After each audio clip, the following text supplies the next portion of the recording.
to talk nonsense a lot. Yes, sir. That's not true. That's very true, Shane. true You at talk all nonsense, Shane. You're- Your entire life, that's pretty much what you've developed the best skill at is talking nonsense. That is, I feel hurt by that statement. Why? It's hurtful. Why is that hurtful, Shane? I mean, we're live, so we're gonna do a therapy session live right now. It makes me feel like what I say doesn't matter and it's not that important to you, and you just feel like it's filler. Like I'm only here to amuse you guys. Well, that's fucking right. I'm a clown of some sort. I'm clownish, clown adjacent. It really what hurts was my that feelings. movie where the little kid's yelling at? I'm pretty sure it's Will Ferrell, right? And he's like, "Be funny, clown," or something like that. You guys know what I'm talking about? Oh yeah. Is it the little girl? No, that's Wedding Crashers. That's Wedding Crashers, where it's like, make me a balloon, clown, or yeah. That's a great movie. That part. It is a great man, movie. it's definitely a top 10 for me in comedies of all time. Definitely. Adam Sandler or Will Ferrell? Will Ferrell. Ooh, yeah, Will Ferrell's. He's Adam good. Sandler. They're both good, man. They're both good. So this is going to be a hot take, right? Adam Sandler's movies are pure, unadulterated fucking brain shit. They are trash. They aren't funny. They are the lowest common denominator human. Oh my God, we didn't comment in the So you're saying right it's Billy Madison. What you just said made me dumber. So basically, what you just watched as you're laughing at an Adam Sandler movie. Yeah. Yes. Look, so this is me because I think I'm smart. So my favorite Adam Sandler movie is Punch Drunk Love, which I think 7 other people in the country have seen. I've never even heard of it. I believe it was a Wes Anderson. I think I've heard of it, movie. but I don't think I've seen it. No, not many people have seen it, man. Oh, man. All right. On that note, I think we should just start the show because that was. I can't.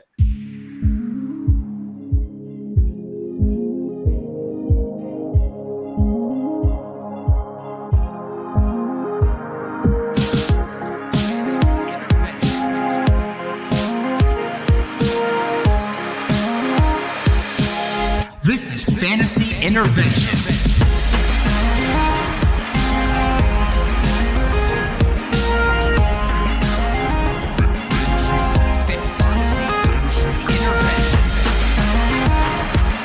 Now here to intervene with your fantasy life, Shane Manila, Jakob Sanderson, and Chase Vernon.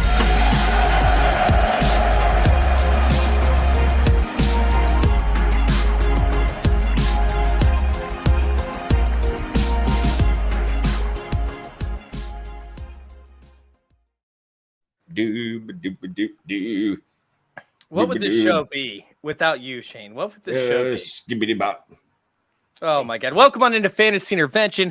I am stoked to have you guys in here. Yes, that's right. We have week 9 upon us and we have a show to do. Unfortunately, as you heard in the intro, Jacob, he looks a lot more like this guy we know named Daniel. You guys can find him on Twitter at EG4, the number WARD. Once again, that's EG4 WARD over there on Twitter. We also have Fantasy J with us today. He's back from his wondrous vacation looking tan as hell. You guys can find him over there at Fantasy J77. And Shane is the worst on Twitter. That is his handle. That's correct. And of course, me at FF_intervention. Oh, we have plenty of stuff to talk about. This was an exciting week. We had trades galore. We had some injuries that created curiosities, some weird type of curiosity, Shane. Some curiosities you might have come across at times in your life. And then, of course, we have the World Series. So the World Series is pretty much what's going to be happening down in the lower box where you see the handle at Shane is the worst. No, you won't be able to watch the World Series. You will just be watching him watching the World Series. Meanwhile, we will do fantasy analysis for you. So how you guys doing? How's your week 9 looking? What's going on with y'all seasons? We'll start with you, Daniel. Yeah. Well, first of all, thanks for having me. I appreciate it, man. Most of my leagues have been pretty good. I'm just happy. I'm happy that I'm in contention. I feel like my draft did well. Early on, my predictions did well. I'm not the biggest trader, in fantasy. So to me, I really rely on my draft skills. I really rely on, picking up players on waiver wire. I kind of stay away from trades unless there's a trade that I really like. I think I've only made really one trade this year, and it was kind of weird. It was Carson Wentz. I traded away Carson Wentz. I gained Dameon Pierce early on. So, I mean, sometimes the deals just make sense, and you just got to take them. But overall, it's doing good. I think there's only one league where I didn't like it. So, but every other league is going well. I get that. That's like when you're in high school and you bang the hot chick as a freshman. You're like, I'm done. That's it. Yeah, I'm not dating again until college. I can't improve. I can't improve upon that. So I'm just gonna wait till college. You're just gonna end it on a high note. Gotta love it. Oh man, Shane, how is your season going, man? Is it everything that you hoped for? I know Breece Hall got hurt, which is a big bummer for a lot of your teams, since all you do is roster rookies for the most part. Meanwhile, Treylon Burks isn't doing too well with his injuries. Drake London. I mean, how are your rookies looking this year, man? I mean, I'm good because I'm in so many leagues. I diversify, like Wu-Tang. Always diversify my stocks and bonds. I know not to, even if I love a specific player, right? Like I love Treylon Burks, but I wasn't going to go, all right, let me get him in 14 to 15 to 30 rookie drafts. Like even if I could, like in theory, I could have probably gotten Treylon Burks in 20 leagues, but look, you love players, but things happen, and sometimes we're just flat out wrong. So you diversify a little bit, where I got Drake London. I'm a little disappointed in his play the last few weeks, but more disappointed in Atlanta as an offense, and I don't blame him. It's just Arthur Smith is a bad football coach on the offensive side of the ball. And then, look, we got Garrett Wilson. Feel great about that. You hope to win more than you lose, right? And that's how I feel I have with my rookies. I love Sky Moore and I love James Cook, and both those dudes are just ethered right now. But, I also hit on Garrett Wilson. I came around on George Pickens late. I got some Kenny Pickett. We'll see how that works out. So I'm happy so far. It's a good year. It's a good year. So Jay, obviously Shane is wrong about a lot of things. That's why he doesn't go all in on anything that he's ever believed in. I don't feel the same way. I go all in. Jay, how's your season looked, man? Well, not horrible. Not as optimistic as Shane makes it out to be. I guarantee Shane's teams are not doing as good as he wants. Well, I guess they could be, because if he's in 75 leagues, 50% of them are winning. So I guess that's the way you look at it. But that's a big number right there. If you're winning that many leagues right now, if you're winning 35 leagues and you're in 70 leagues, that's a huge payout. Yeah, but he's also losing 35 others. Yeah, you only pay that buy-in once, at the beginning of the year. It's not like they take it from you again when you lose it in the season. No, I mean, that's the thing that people don't realize. Like, if you're in 12 leagues, right, all you have to do is win one league, right? Or let's say 2 or 3 leagues, right? You have to win 2 or 3 leagues to pay off like 12. So you're talking about net positive, and we actually had a discussion about that, which I think is kind of interesting. One of our leagues, it's like you don't have to win every single league that you're in. You just have to net positive by the end of the season. As long as you're net positive, like that's what playing fantasy football is about for those people that care about the money. Absolutely. So I do have something. I got it, Shane. You'll love this because my name is never in the intro, which you and I are the only ones. You and I are the only ones that truly get offended by this. Yeah. So I've got a video that I'm going to send Shane. I'm going to send to Chase so that he can strip out and just do the audio. So y'all can have your little, Shane Manila, Shane, Chase and Jakob Sanderson. And then I'm going to have my own little one right after that. And it's going to download everything from the island, where I have me a new bottle of spiced rum. Oh. And there you go. And I will share this with Shane because Shane's the only one on my side when we meet up in December over there at Chase's house. Shane and I will be over in the corner drinking on this thing, and for the birthday boy. Oh my God! Get out of here! Yeah, by the way, everyone's invited to Chase's during his birthday. Are you gonna put the address? You gonna put the address over there on Twitter? Come get hammered with us. Chase is a good-looking man. You get to come stare at Chase while you're drunk, so that's fun. Oh, get out of here. All right. So real quick, we have this segment that we do, which I see a bunch of people in here. Yvonne, I see yours, by the way. I see your questions. Hunter Hall, I see your question. Susan Vernon, my mom, once again, I see your question. We're going to be getting to that. What's up, Jamie? But I will go over the scores from last week. So what we do is we pick 4 players, right? One from each position that have a chance to finish inside the top 10 that are outside the top 20 at their position. This past week, I ended up hitting on Taylor Heineke, Deonta Foreman. Terry McLaurin was close, but he didn't count as a hit. Meanwhile, Harrison Bryant left me hungry. He left me hungry like a wolf. Shane had a brutal week with Trevor Lawrence, Brian Robinson, Gabe Davis, Juwan Johnson, Jakob hits on nothing once again. Russell Wilson, Connor Thielen, and Taysom Hill, and then Jason. Jason, you put in your numbers, or was this from? This was my boy Justin made my picks for me, and I even messaged him on Twitter, and I was like, "Hey, buddy, thanks for those picks." And he's like, "Man, I know the A-Rod one is not going to hit, and the D. Smith's probably not going to hit, but hey, we did a hell of a job on Pollard." Yeah, so you actually cut me out on the Tony Pollard one by 1 point. You took Tony Pollard, Devonta Smith. Devonta Smith didn't hit, but Evan Ingram did. Once again, Evan Ingram's actually been hot lately. So we will be doing this game again at the very end of our show. Make sure you stay tuned for that. But we do have news and notes to get to, and we have questions to get to. Let's start out with the questions, because we have Susan Byrne coming in here, and she's asking, is Denver's defense worth holding throughout the bye week? Obviously, Denver's been dominant throughout the year. They traded away one of their biggest stars in Bradley Chubb over there to the Miami Dolphins, which I thought was a brilliant move. But Denver's defense now becomes a little bit more susceptible. They don't think that they're going to be in a winning position, I don't think, throughout the rest of the season. You know, it's already kind of meh. So is Denver's defense worth holding throughout the bye in single quarterback leagues, for redraft leagues, or would you guys just go ahead and drop them to pick up a player on the waivers? Shane, I feel like I know your answer, so we're going to start with you on this one. I don't care. But what I will say, because it's a defense, and defenses are stupid in fantasy football. But what I will say is, I have no idea because I don't play. Is Denver's defense elite? Is it a top 5 defense? Because if it is, I could see holding on to them. And if they have some primo matchups coming up, if they're not, then no, don't hold on to them. I don't know. That's a blanket statement. That's always true when it refers to defenses. If they are elite, yes, hold on to them. Not elite, you can stream them. Bottom of the first coming up, Phillies. Nothing. Oh my God! All right, just fixing to say, Shane. I'll tell you when they're playing. It's uncommercial. Yeah.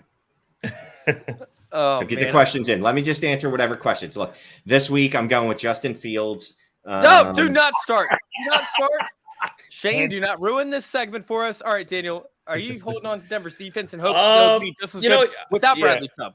Without Bradley Chubb. Well, I don't want to overreact to Bradley Chubb being gone. That, there's a reason why Denver let him go.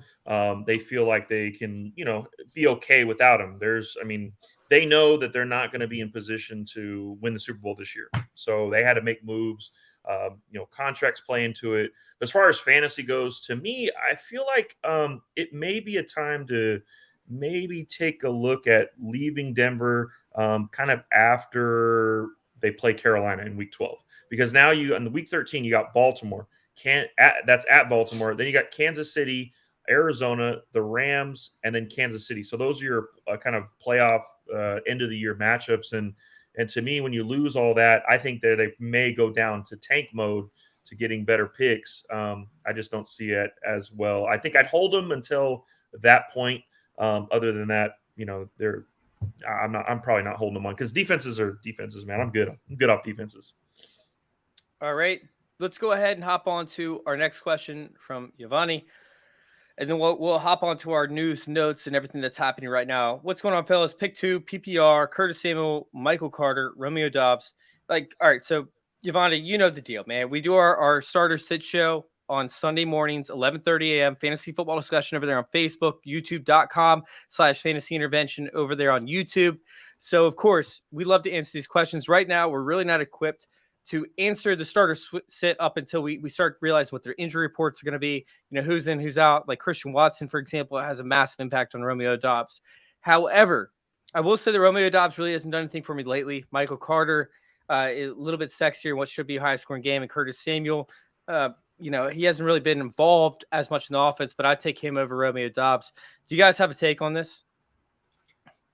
No, I'm right there with you. It's too early in the week. We're just now getting, it's Wednesday, so we're just now getting, certain players didn't practice today, which whatever, we get the every Wednesday report that, this veteran didn't practice. So we don't, it could be a veteran day off. It could just be, well, there's a nagging injury. It could be whatever. So it's Wednesday. It's way too early to sit there and say, yeah, we're starting Jonathan Taylor this week, when Jonathan Taylor, we don't know what he's doing. Agreed. All right, let's go ahead and unless you guys have a different take on this, let's go ahead and hop on to our the week, which is the big trades. Like we had a trade deadline. It was most trades that happened since 1990 in a single day. They didn't even say at the trade deadline in 1990. So I'm assuming that this was probably a draft day that happened back in 1990. So we saw Hawk to Minnesota, which I think is probably the most interesting one, probably top two in most interesting fantasy implications, because I'm an Irv Smith Jr. guy. He performs in certain weeks, but he cannot stay healthy. Now you talk about an offense where Adam Thielen is the touchdown guy, right? You have Stephon Diggs, you have Justin who can field, but Hockenson now just feels like it's going to get intermediate targets and really not do anything with them. Not saying he did much with them in Detroit, obviously, but I'll hop over to Shane on this one. Shane, does this help or hurt Hawkinson's value playing for Minnesota? I mean, I guess I'm going to say it helps. He's with a better quarterback. The Detroit offense has not been great over the last several weeks. Jared Goff is a very bad quarterback, and he's shown that. Dan Campbell is clearly outmatched and outclassed as a head coach and should be getting fired soon. Or actually should have been fired, considering they fired Jim Caldwell after being 8 games over 500 over a 3-year span. And Dan Campbell is 37 games under 500 in 2.5 seasons or 1.5 seasons. Math doesn't even add up. I'm not sure how he did that. He's overmatched, outclassed. He shouldn't be a head coach. He's a perfect offensive line coach.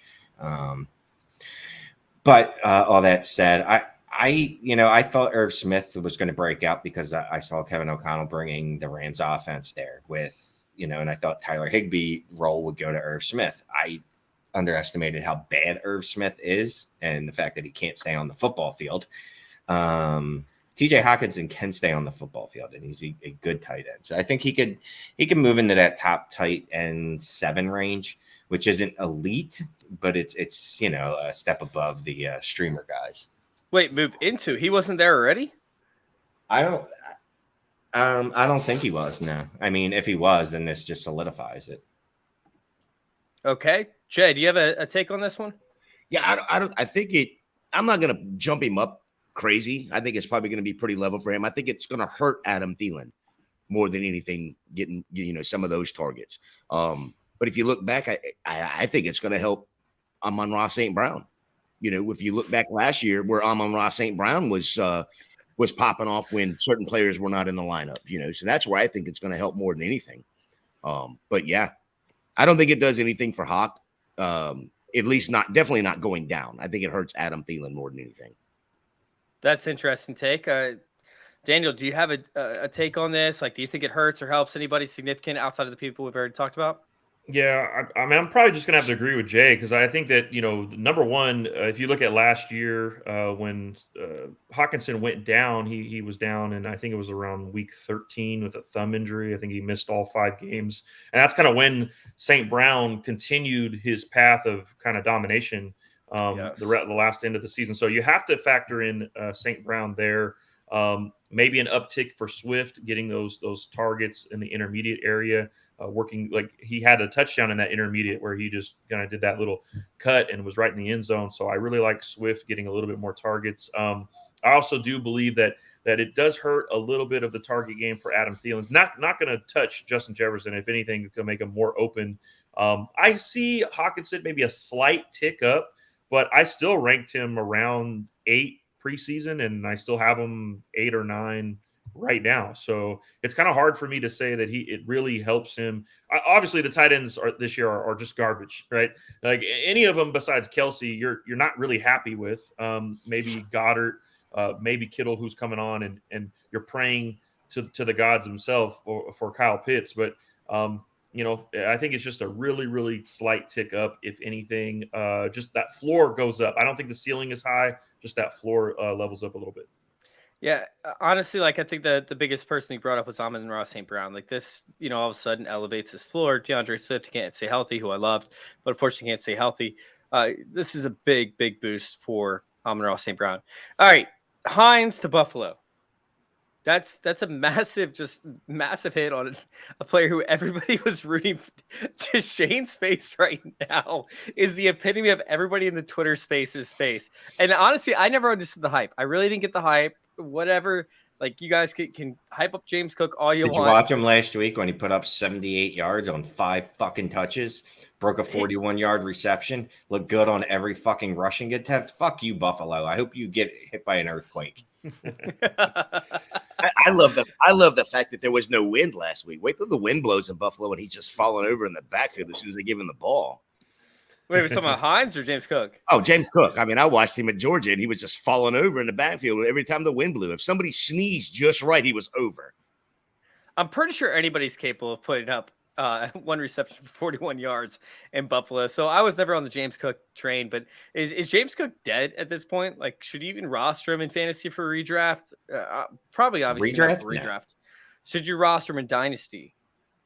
Yes. What are you talking about? First of all, he's a running back that was drafted in the second round. Secondly, after I went through this fever hurt of Hines being traded there, I looked at what they gave up for him. They gave up a fucking 6th-round pick for the guy. You know what I mean? Moss. They gave up Moss. Yeah, Moss. And he's still a thing, right? Yeah. They gave up Zach Moss because he's a handcuff. He's a handcuff. Yeah. Well, apparently it was handcuff. I think it was an ESPN league trade where you have to have the same even number on each side. So they were like, here's Zach Moss. Saying that he's a 6th-rounder, right? He's not. That's what they gave up for him. Excuse me. I don't think he's particularly that good. I still think James Cook is very good. Now, does it hurt him this year? Obviously, it does. But you got to hope for injury to Nyheim Hines. Or that the Buffalo coaches, well, you shouldn't hope for injury, but you should just hope that the Buffalo coaches, see Nyheim Hines on the field and go, oh, so he was that bad in Indianapolis. He's really not that good. Maybe we should give it to this James Cook fella who's pretty explosive that we spent a 2nd-round draft pick on. Maybe that's what your hope has got to be. So, but you're not going to cut him in Dynasty. You're just going to hold and hope that things improve for him. It's a J.D. McKissick like corollary, where J.D. McKissick's actually not good at football, and he's really not good at being a pass catching receiver. He just gets targeted so much that he looks like he's good at football, and I feel like that's where Nyheim Hines lays. Unfortunately, that is RIP to James Cook. All right, Claypool. Chase Claypool goes over to the Bears, and this is weird for me because like everybody's like, oh, well, this is a great situation for Chase Claypool. Like, this is a smart move by the Bears. But the Bears essentially said, hey, you're worth more than what you were worth when you were drafted. You've obviously proved that you're worth an increase in picks 3 years later, which, by the way, he hasn't done anything. It was like, oh, well, he ended up putting up 800 yards 2 seasons in a row. Guess what? This quarterback was throwing 600 times. He saw 109 targets in his rookie season. And Claypool was fine. He showed explosiveness, but he hasn't shown anything that he's worth that. And now he goes to a team that wants to run the ball. They want to run the ball nonstop. They want to bring in speed, of course, which is, I think, their primary thing. But they already have their deep threat guy who's Darnell Mooney. And honestly, I feel like Chase Claypool is just a bigger version and a less talented version of Darnell Mooney. Maybe he has a little bit less athletic skills, or more athletic skills, I should say, than Darnell Mooney. But, Daniel, started with you. Is Claypool... does he get boosted in his stats? What does he do for Fields? What does he do to Darnell Mooney? We'll start out with you on this one. Sure. So for me, what does he do for his stats? I think that you have to kind of give him a little bit of a bump up, not immediately, because he's still got to learn his role. He's got to learn the playbook for the Bears. He's got to get that timing down with Justin Fields, but he is going to a better situation for targets. He has the opportunity. It's Mooney and no one else, right? So to me, and they paid a 2nd-round pick for him. So the Velus Bears Jones, will. Come on, Velus Jones. No, man, it's not even close. So the Cole Bears, Kmet, come on, Cole Kmet, man. Man, the one of the busts that I had early on, man, I was very high on Cole Kmet. Didn't work out for me, but you have to slightly give him a boost. Now, is he startable for your fantasy team? No, I don't think he's startable. I don't even think he's really rosterable. Maybe in deeper leagues, you roster him on a bench. I think ultimately for Darnell Mooney, though, it may allow him to get a little bit more efficient. It takes some of that coverage off of him. Now he's not truly that number one wide receiver getting the number one attention. That may benefit Darnell Mooney a little bit. But I think the biggest thing is wheels up for George Pickens on the Steelers. I said it before when he was drafted, he was immediately the number one receiver over Deontay Johnson, and he has proven me right. George Pickens is the dude, and now at this time he can be your wide receiver 3. He was a wide receiver 4 with upside. I think you slide him in low end wide receiver 3 with potential for more. So to me, I think it's wheels up for George Pickens. George Pickens really feels like the T. Higgins, version of this offense once they draft a good quarterback. So for dynasty purposes, of course, for redraft, you can still roster George Pickens and play him, but he's going to be very spotty from week to week. When it comes to Justin Fields, it feels like the Madden version of like, hey, we're gonna have everybody run a Hail Mary just to get the defenders out of the box, just to try and get them to play prevent defense. And we're gonna have Justin Fields run it for 30 yards every game. So Jay, I mean, what does this do for his value? Well, I mean, when you said that a minute ago about Chicago being just strictly basically a run team, I just had to pull up the stats, just look and see what they've done. And at the very beginning of the year, 17, 11, and 17, just in the first 3 games, that was Justin Fields' attempts.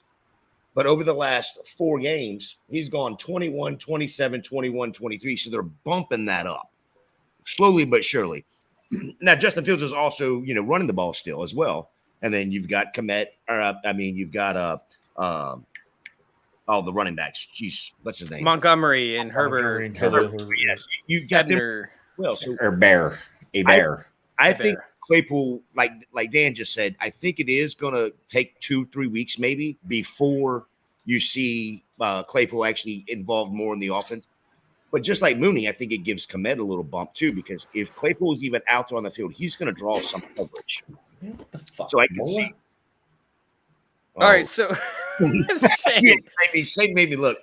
But so I can see actually making a step forward with being the coverage being pulled off of him as well. Shane, I have a brain buster for you, okay? You have Calvin Ridley getting suspended, right? While he was on the sidelines for a bet that happened where he took the whatever it was to cover for the Falcons up against Jacksonville. Then they work out a trade to where Calvin Ridley goes to Jacksonville. So how much should the Falcons and the Jaguars actually be blamed for Calvin Ridley playing the bet? And what fantasy implications does this have moving forward? So 2023, it's looking pretty good. God damn it. It's looking pretty good for Trevor Lawrence. I'd say this. They got Calvin Ridley and Christian Kirk, which is a pretty good twosome when you consider last year he was throwing to Marvin Jones and Jamal Agnew. Laquan Treadwell. Laviska Shenault. Yeah, Laviska was he there? Oh yeah, I already blocked him out of my memory.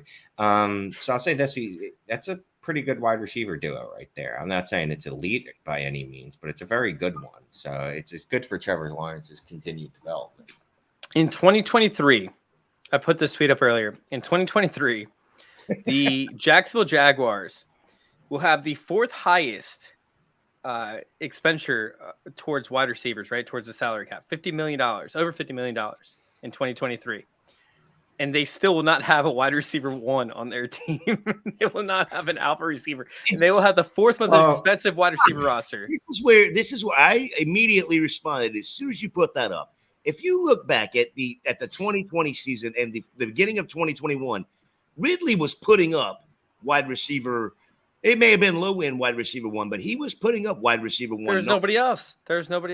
No, he was playing with Matt freaking Ryan. And look at where that team finished. It was terrible, and they were down every game. So once again, they still will not have a wide receiver 1. That still does not matter to me because he was the only passing option the entire team. They had Zach Olamide, and then what's his name? It was on that 2020. No, he was hurt. He was hurt when that all happened. He was still on the team. He was rostered. Sure. Yes. Just like DJ Chark was rostered last year for the Jaguars. All right. Let's go ahead and bounce down to this. We'll go to Daniel on the last news and we'll answer some questions for y'all. CMC, is he a RB top 3 running back for the rest of the season? I mean, he ended up putting out 1 passing touchdown, 1 rushing touchdown, and 1 receiving touchdown. Should he play quarterback? Yes. And will he end up being a top 3 running back for the rest of the season? Start with you, Daniel. Yeah, I think you have to rank him that high. I mean, at the end of the day, in most drafts, he was the number 2 pick around. I mean, some drafts number 1 pick over Taylor. I think at the end of the day, you kind of keep him that way. He's on a much better offense, much better team, much better run heavy team. How do you not? I mean, the guy does it all, and he proved it last week by, like I said, rushing, receiving, passing. The dude is a superstar. The only kryptonite is that he gets hurt. He's a 202-pound running back, and most of those guys that are that size, can't really hold up. And that's proven with him. The problem is not skill. The problem is not talent. It's just health. And but you have to rank him when he is healthy. He is the top option at the position. All right, Giovanni comes in and asks Gator J. I'm going to you on this one. He has Patterson coming off IR. There's an excellent matchup, by the way, for this week. Would it be worth starting him this week, or would you pass and see what happens? Because honestly, up against, I think it's the Chargers, right? They end up having an excellent matchup for Tyler Algier, who's the ground and pound guy. What would you do? Yeah, I don't think I could start him right now. To be quite honest, you got to wait and see what he is coming off of IR. I mean, I don't even know if they're going to actually put him on the active roster and put him out there. So I don't think you can start him. I mean, Algiers has looked pretty good when he's been out there. He's still a rookie. He's decent, but we don't know what the rest of that injury that he had. What was his knee, right? So I don't think you can just put him right out there and let him go. All right, Shane, you're up next. I'm going Jay Fields this week over Mariota. That's a great goddamn call. Mariota is a trash can, and Justin Fields, I think, has 4 weeks running as QB1. He has 5 consecutive weeks where he's increased in its scoring. Now, mind you, that started at 4.9 1 week, so it could have only gone up. But he also dropped 20 points in the last 3 games. A 30-point game last week. Yeah, give me all the Justin Fields. They're dropping back. And what he's finding when they drop back is that his receivers are awful. So he's going to go ahead and run, which is a good idea. I like this. I like that plan. Drop back. No one's open. Go. You know what I mean? This is a Madden. This is literally, they pulled their playbook off Madden. I'm telling you guys. They watched a 13-year-old play Madden. They were like, oh, that's a good idea. We should start doing that. Well, whatever they did, they implemented, right? They implemented some of apparently Baltimore's playbook. They stole some of their plays, whatever. All you need to do is look around the league and go, hey, what do you do with a running quarterback when they have absolutely no other help? You know what I mean? It'd be different if he had wide receivers and he was taking off down the field. Well, now he has Chase Claypool. Well, now I'll say this. He has Chase Claypool. I like that. I do like that addition a lot for that roster. Right, but see, and that's exactly where I was going with that, Shane. You like it for this week. They're playing Miami this week, so you have to, as a Chicago Bear coach, you have to go and see what did Baltimore do to get that, and that's exactly what you do. They're playing Miami. Don't forget what we hope coaches will do rarely actually happens. So fantasy team. We'll go to Daniel. Evening, gents. Full PPR. Start 1. AJ Dillon, Kyle Pitts, Monta Smith. Worried about the Eagles? Just running it down the Texans. Thanks and good luck this week. AJ Dillon has a great matchup, but he has been very sketchy to play. I am somewhat leaning AJ Dillon, but I need your reassurance, Daniel. Should we play AJ Dillon? I right now I can't see how you can play AJ Dillon. Aaron Jones is still the guy there. He's still the superstar guy. I never liked playing backup running backs. I've never liked it. I don't like he has independent value. Barely, man. So to me, I'm gonna go on a ledge and continue to just pump in Kyle Pitts there. I think he may be getting on that squeaky wheel gets the grease type stuff. It's just hard for me to go with Devonta Smith because I'm such a big AJ Brown guy, and AJ Brown was a monster last week. And how do you go away from that? Like, you have to continue to target that guy.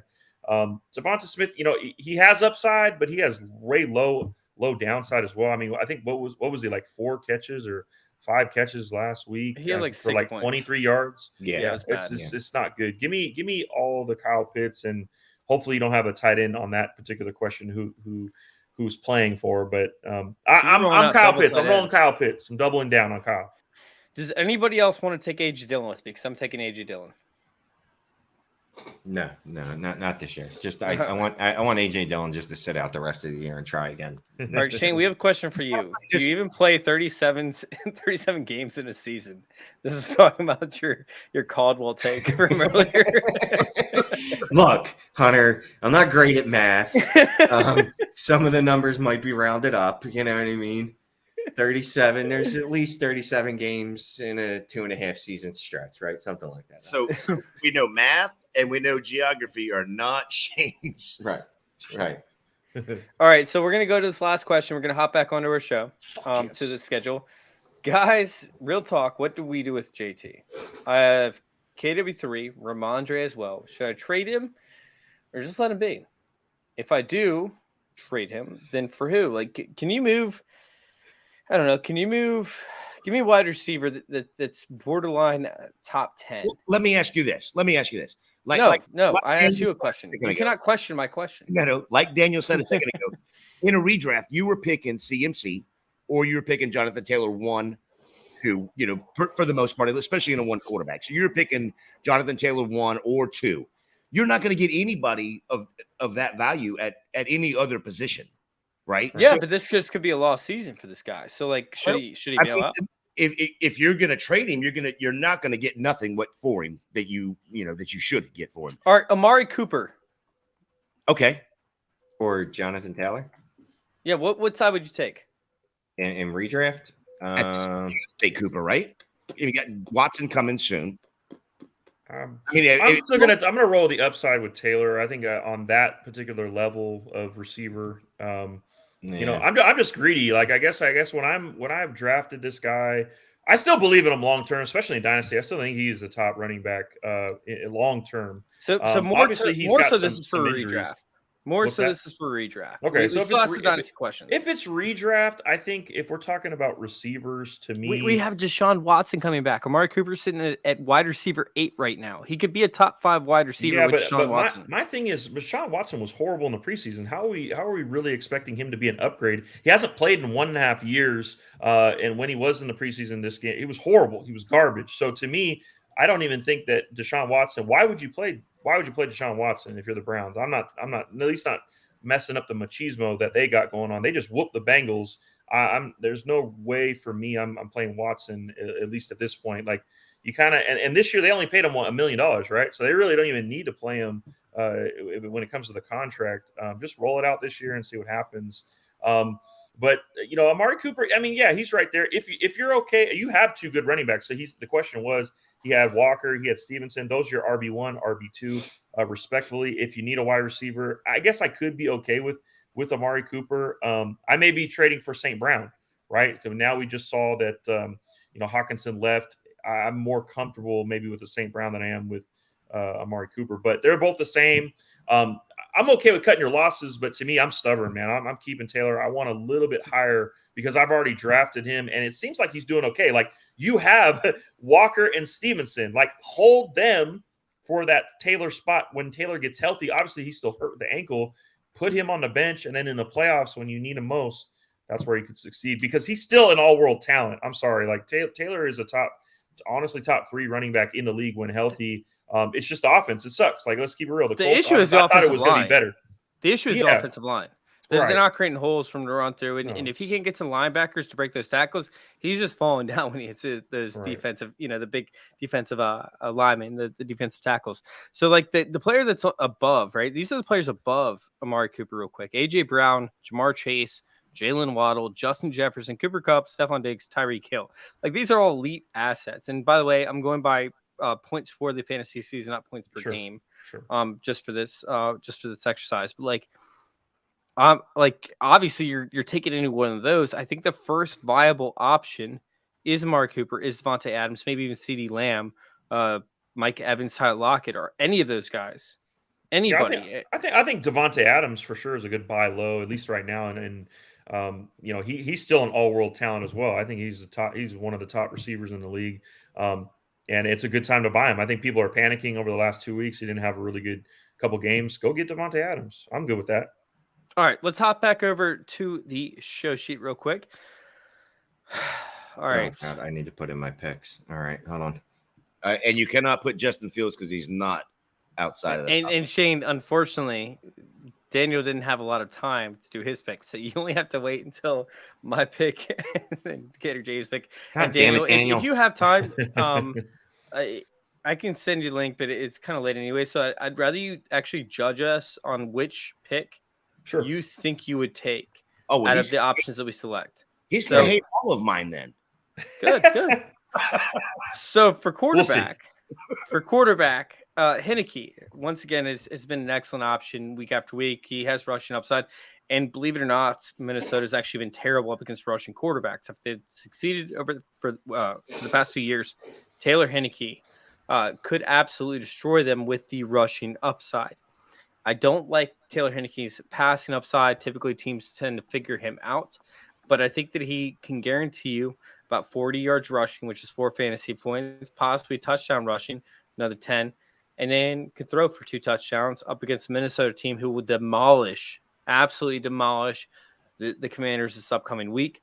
I'm taking Taylor Heineke as my quarterback. Let's go with you, Gator J. Who do you have? I mean, I went with the hot hand over the last couple of weeks. PJ Walker has been a stud. He's gotten the ball over there to DJ Moore. And we just saw what Brissett did to that Cincinnati defense. I mean, he just sliced and diced, whether he was running, whether he was passing, 278 yards, giving it to DJ Moore. DJ Moore is over 200 yards and 2 touchdowns in the past 2 weeks, combined. So, yeah, give me PJ Walker to slice and dice up that Cincinnati D, because I don't think they're going to be able to get it fixed in a short week. I'm going with Andrew Dalton. Just playing a porous Baltimore secondary, defense in general. And Andrew had a good game, even if a lot of it came in garbage time last week. Or was that a week and a half ago? I don't know. It feels like it was forever ago at this point against Arizona. So I'm going to go with Andrew. I think he's going to be a top, what's our goal? Top 12? Top 10. Top 10. Oh, Jesus. See, I thought he was going to be 12, so that doesn't help. But, look, hopefully he'll be top 10. It's a rough week for the bye weeks. All right. What you got, Daniel? Which one are you taking? Heineke? I think, man, I'm gonna go with PJ, man. I like PJ, man. That's a solid pick right there. I think that DJ Moore's kind of coming on. You have to feed this guy. I mean, Twitter's loved DJ Moore since he first came out. He's a really blue chip prospect when it came in Dynasty. He had everything that you're looking for. It was him or Calvin Ridley, and I sided with DJ Moore way more than Calvin Ridley shares. So I didn't have a lot of shares with Calvin Ridley, but DJ Moore's been a wide receiver 3 his whole career, which kind of sucks, but with his low touchdown upside, but he seems to be getting in the right direction. And Terrence Marshall to me is coming on. He also checked a lot of boxes in my prospect model. So give me PJ, man, because no Christian McCaffrey. They're not going to run it as much. I still don't believe in Foreman. I'm not a big Foreman guy. So give me PJ Walker. Foreman's a stud, first off. Second off, because I'm about to bring up my next segment. Baby Henry. That's who he is. Baby Derrick Henry. Baby Derrick Henry.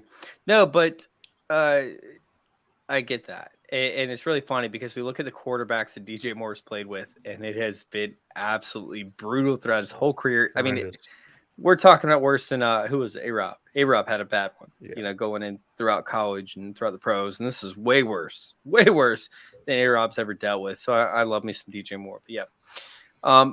We have for the running back position. You took mine, Gator J. So go ahead and talk through. I think we're both losing this. It doesn't matter who Shane picks because Daniel's already said he hates both of these guys. But I'm gonna make my point for AJ Dillon this week. I mean, Daniel said a little bit ago that he is a secondary, basically a backup. And now, okay, I get it, but he's still getting right about 50% of the snap share. So he's on the field, even as a backup. He's getting 50% of the snap shares. Aaron Rodgers has nobody to throw to on the outside. Nobody. And he's not throwing the ball very much to Jones either. So give me AJ Dillon to start running the ball a little bit more. They've got to do something against who are they playing? Against Detroit. Detroit, come on. They've got to at least get the ball to their playmakers. And they've got 2 of them right now that we know of. And it's Aaron Jones and it's AJ Dillon. Get the ball to him. Yeah. Love Age Dylan. I'm on Donta Foreman up against Cincinnati. We just saw Nick Chubb destroy them. You guys are comparing, Donta Foreman to Derrick Henry because he played for the Titans for a little bit. But honestly, I actually compare him a little bit more to Nick Chubb, and I have since he came in the NFL. I thought he was almost the exact same player as Nick Chubb since he came into the NFL. A little bit less talented, a little bit less breakaway speed, but overall, Donta Foreman was my Nick Chubb comp. He's going to do the same thing in a similar offense up against Cincinnati. So give me Nick Chubb or give me Donta Foreman this week. Sure, you don't want Nick Chubb? I would take Nick Chubb if it was available. Okay. I'm going to go way down the list. I'm grabbing Khalil Herbert, A-Bear. A-Bear? Yeah, well, A-Bear action. It's I was looking at come on, Alec, what are you swinging at? Phillies game. Phillies game. Well, I was looking at that. Herbert, it's funny. His snap percentage didn't go up as much as I thought it did, but his rushing share definitely went up. Like basically every time he was on the field, they were giving him the ball, and he's just been blatantly out producing and out efficiencying David Montgomery this year. Yeah, out efficiencying. I don't know, but however your efficiency. And then you ing to it. Add an ing. Shane did a lot of work for the show tonight. Yeah. So no, but I mean, he's been way more efficient than David Montgomery. Like he's averaging, I think, 6.1 yards a carry to 3.9 for David Montgomery.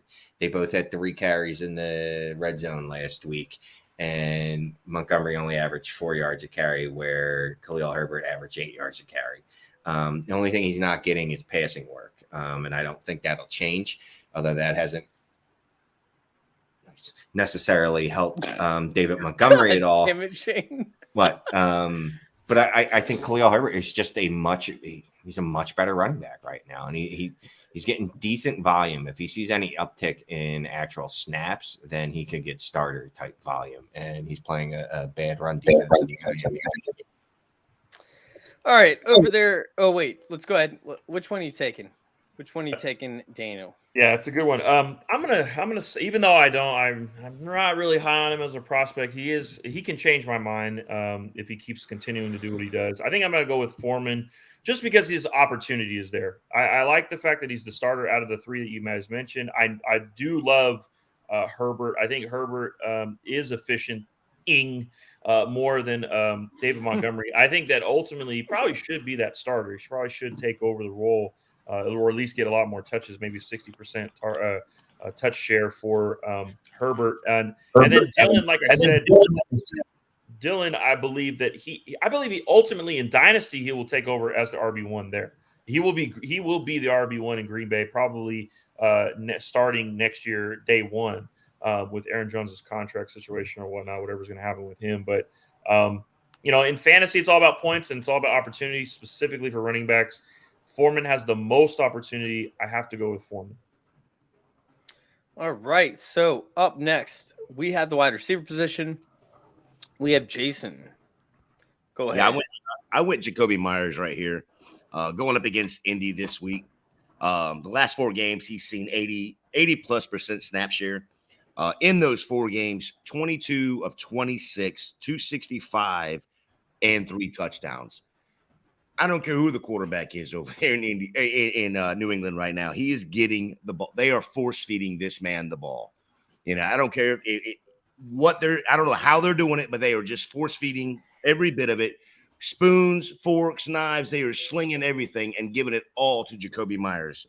And then they're playing Indy, who gives up 300,000 yards a game. So it's going to be a Jakobi Meyers all day. All day. I feel like you're taking math classes from me because that number felt wrong. 300,000. 300 yards. 300 yards a game. At least I'm thinking geography. I can't. All right. I'm going to go with Devin Duvernay. The Saints have allowed deep targets and, pretty much just allowed receivers to get behind them. And, that's resulted in some naughty things. So I'm going to go ahead and take Devin Duvernay, getting behind the Saints defensive backs and doing some naughty things. They didn't let nobody behind them last week. Yeah. I couldn't care less about that one. They're going to have to press up on the line on this one. And don't let the puritanical ways of America tell you that behind stuff is dirty or that there's anything dirty about it. I mean, it's natural. If it wasn't meant to happen, then God wouldn't allow us to fit those ways. So I'm gonna go with at wide receiver here. Welcome to the show, Daniel. Welcome to the show. I'm here, man. I'm here. I kicked it off. This is how Shane used to be before he started watching baseball games, doing other stuff. Shane. I'm gonna continue to go with Gabe Davis, as I said, until he actually hits, which could be any week now, right? According to the Gabe Davis truthers. Wait, let me hear them. Except for when you pick. I'm trying to hear the Gabe Davis truthers. Oh, that's right. They disappeared, as they often do for weeks at a time. So yeah, I'm gonna take Gabe Davis this week again, just because. Okay, well, I'm a Bills fan, so the hate on the Naheem Hines and all this J.D. McKissick we got to end that shit right now. But I like Gabe Davis, of course. I'm gonna go ahead. I'll be the truther. I'll say that he has unlimited upside in that offense. He's big bodied. He catches touchdowns like that. He is the opposite of DJ Moore when you're talking about touchdown guys. This guy is just efficient in the red zone. And at any time, he is a wide receiver 3 with unlimited upside. And so to me, when we're talking about booms, go give me Gabe Davis. Yeah, but Devin Duvernay is really good. Just saying. Yeah, all right. Yeah. No, I would never get support on the show from Devin Duvernay. I literally tout Devin Duvernay on a bi-weekly basis, and it still never comes to fruition. But yet, I'm still touting him. All right, Brevin Jordan against the Eagles is my pick. Eagles are terrible at tight end. Up against tight end because they're so good on the outside that they just funnel targets to tight end. There's no other way to get around it. I'm taking Brevin Jordan up against the Eagles for my tight end pick. Jason, who do you got? I'm going back to the well one more time. If it doesn't prove worthy this time, I may never say this guy's name again, but I'm going Cole Kmet. Again, with the addition of Claypool, I think it should open up some targets for Kmet. It should open up some targets for Mooney. But Kmet finally hit that elusive touchdown last week. Hopefully he figures out how to do that on a regular, and we can start to roll. And then Daniel will actually be like, okay, I'm back on that Kmet train again. So there's a player that I really want to mention. I wonder if Shane's going to take him because he's actually been very efficient, but I promise I would never take him on the show ever again. Shane, who's your pick? Tyler Conklin? No. Wait, I mean, if that's your pick, go take him.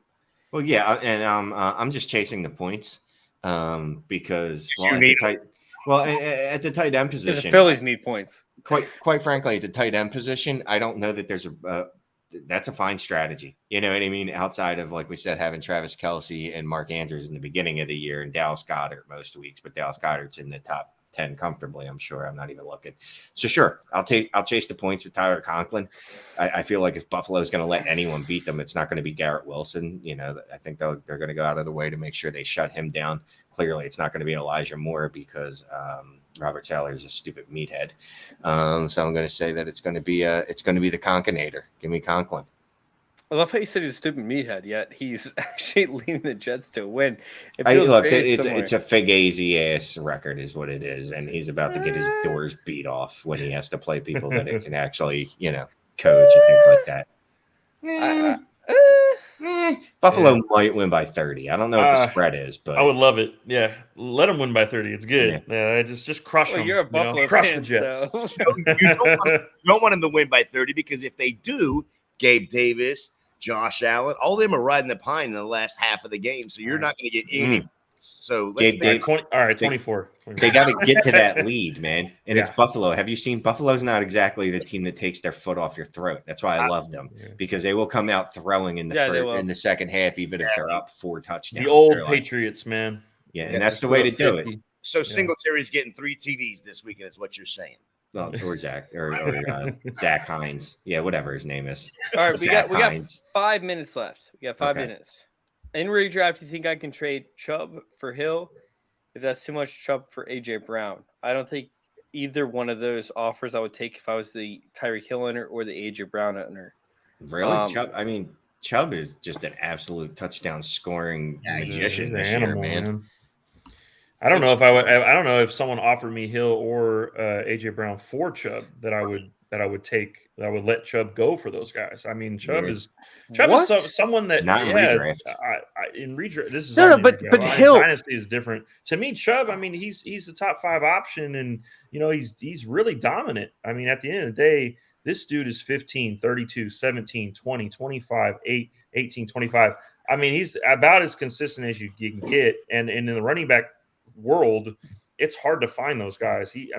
I know you got the upside with AJ Brown, he's been up and down, and then Tyreek Hill probably maybe that's the guy that you could say you could trade for, but it's hard to find a running back. So when I have 2 equal guys, what's the position of scarcity? It's the running back position. You have to hold on to that. So I'm still doing dead entry, right? And I came across Hill, and Hill has only scored 6%, I believe, on his fantasy points thus far in the season on touchdowns. That's 6.3% of his fantasy points have come on touchdowns, or 6.8.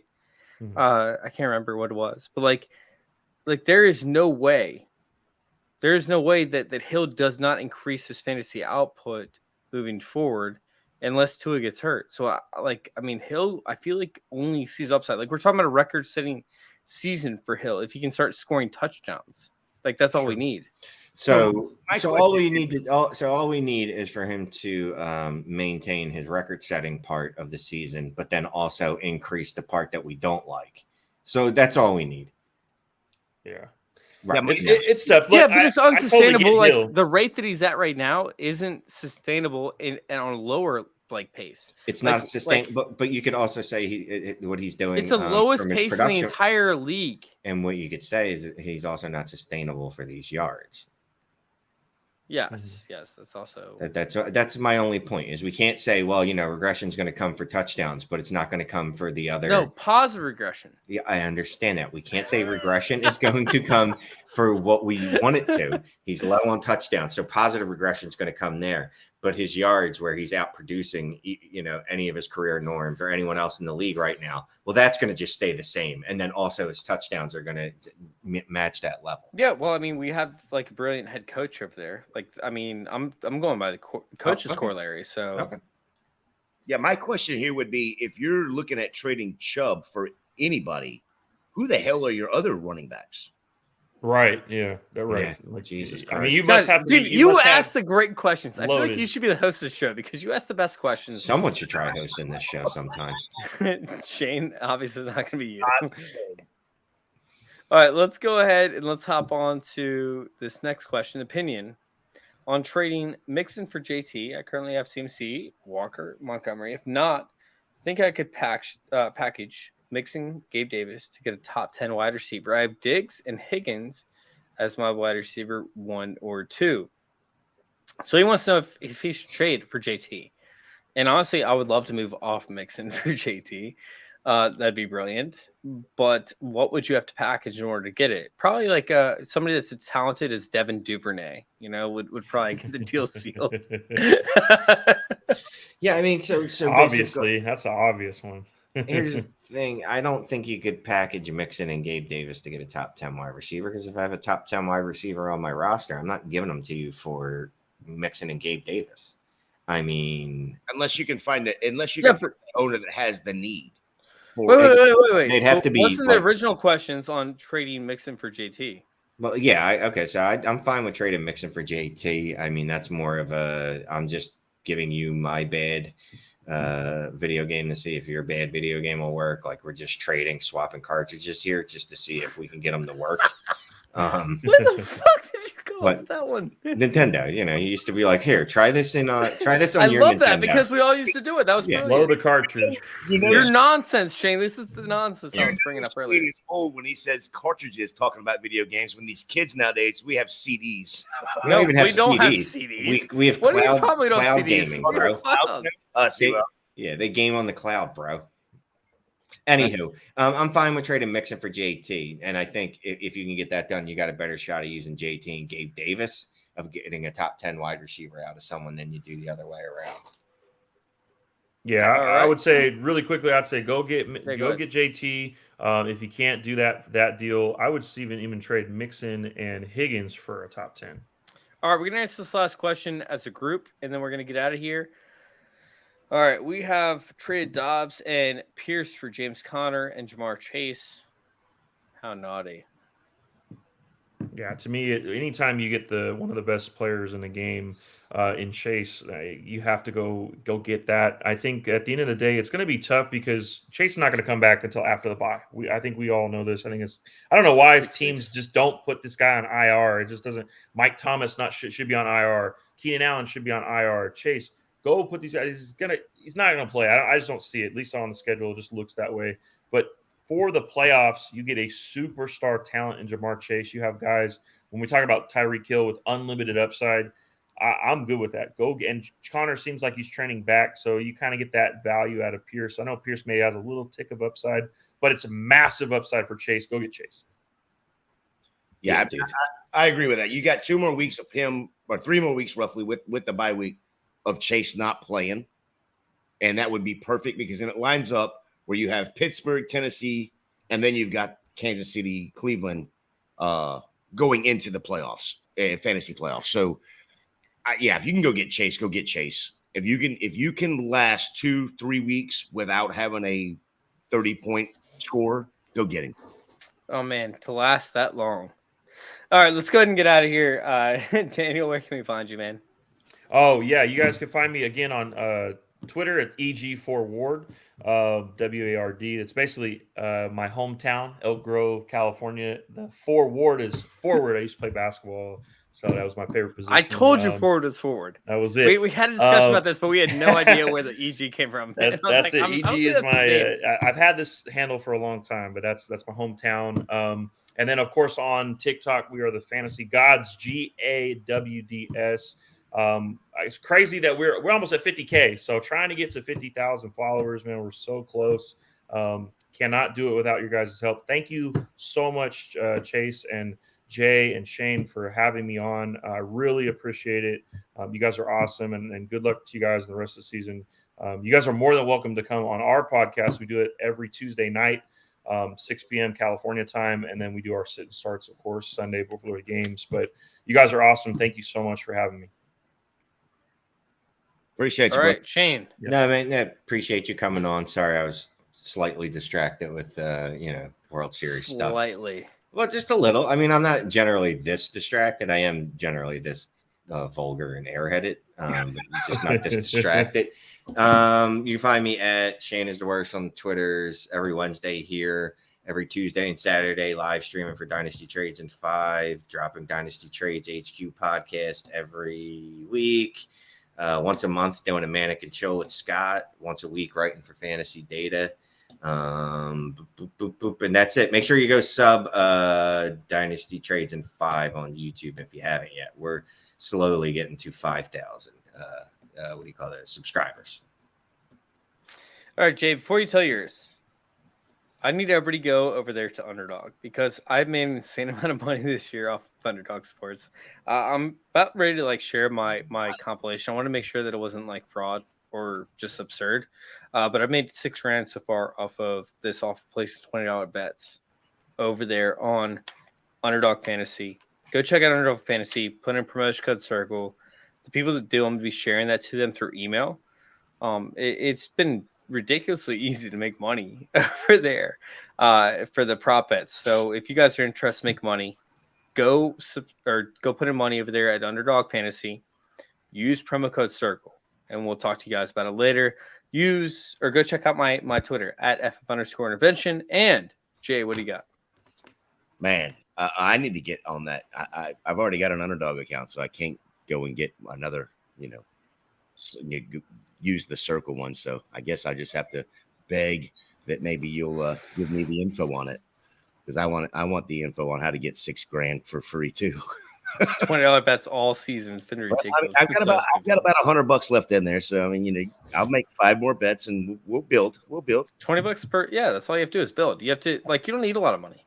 That's $20 per bet. I do 3 bets a week. That's right. Look, I don't know if anyone else has ever thought of this, but gambling is an excellent way to earn income, and everybody wins. You never lose. Never lose. No. What's stupid is placing bets without having good advice. Oh, yes, that's because. But no, you know what?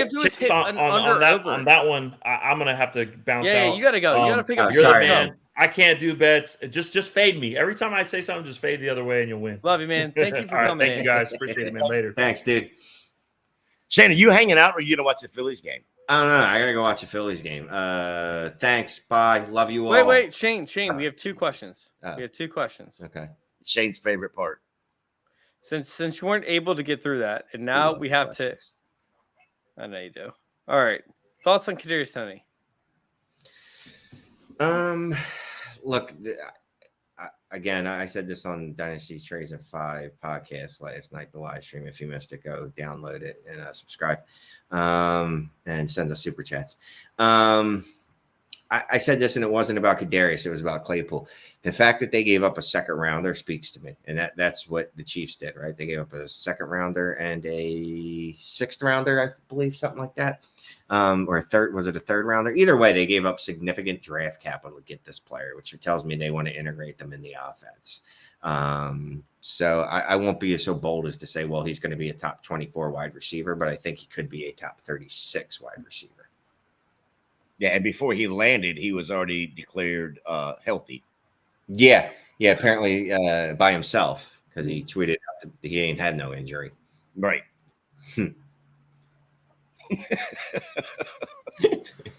All right. Picked up Deion Jackson and Jeff Wilson trade deadline. Very thinner running back. Is that a positive? And you picked up basically. I mean, yeah, you picked up. These are the type of running backs. I'm assuming you didn't pay much for them, right? But these are both guys that if something were to happen. And we already know something's going to happen to Raheem Mostert. Like it's like it's really. It's like, I feel like Jeff Wilson is actually his kryptonite because anytime Raheem Mostert is by himself, he's fine. And then Jeff Wilson enters the fold. Like they sign him off the practice squad and he gets hurt. Watching Raheem Mostert play football is like watching Final Destination. Like someone's going to die. You're just waiting for it to happen. That's literally it. So Jeff Wilson definitely going to get some run. All right, last one, and then I need to go. I traded Brady, Swift, Amon-Ra, Thielen for Mahomes. Oh, my God. This is a loaded question. All right. I traded Brady, Swift, Amon-Ra, Thielen for Mahomes, JT, Amari Cooper. What you think? I'm 7-1 now. My team is Mahomes, JT, CMC, D-Hop, Amari, Kelsey, Damon Pierce. Yeah, the upgrade from Brady to Mahomes is it's infinite. Swift and JT, whatever, they wash each other out. Amon-Ra, I prefer over Amari Cooper. Thielen, I don't care about because he shouldn't be starting in your rosters because he. Yeah, but your starting roster now is absolutely loaded. Yeah, so I like it. No, it was not a bad move, Val's to go. It was a good move. Yep, 100%. All right. Thank you guys for listening. Thank you for letting us intervene with your fantasy football life. We are out.